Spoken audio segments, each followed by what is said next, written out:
ఈ మధ్య young heroes బాగా వెనకబడిపోతున్నారు. హిట్లు లేక గ్యాప్ తీసుకుంటున్న వాళ్ళు కొందరైతే కావాలనే గ్యాప్ ఇచ్చిన వాళ్ళు మరికొందరు.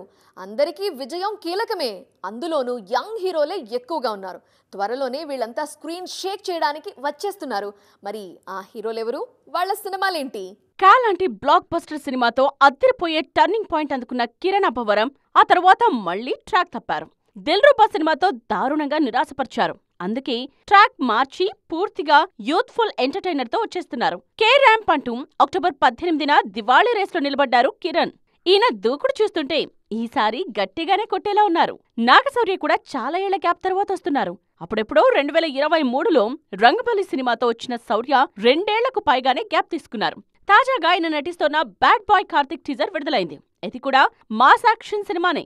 శర్వానంద్ సైతం భారీ గ్యాప్ తర్వాత వస్తున్నారు. ఈయనకు కొన్నేళ్లుగా సరైన విజయం లేదు. ప్రస్తుతం శర్వా నటిస్తోన్న నారీ నారీ నడుము మురారితో పాటు యూవీ క్రియేషన్స్ సినిమా కూడా ఫినిషింగ్ స్టేజ్ లోనే ఉంది. మరోవైపు సంపత్ నందితో భోగి సినిమాను అక్టోబర్ నుండే తిరిగి మొదలు పెడుతున్నారు.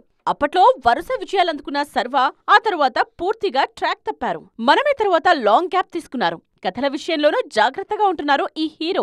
భోగితో మాస్, నారీ నారీ నడుమ మురారితో ఫ్యామిలీస్ ని ఒకేసారి మాయ చేయాలని చూస్తున్నారు శర్వానంద్. మరి వీళ్లకు హిట్ ఎప్పుడొస్తుందో చూడాలి.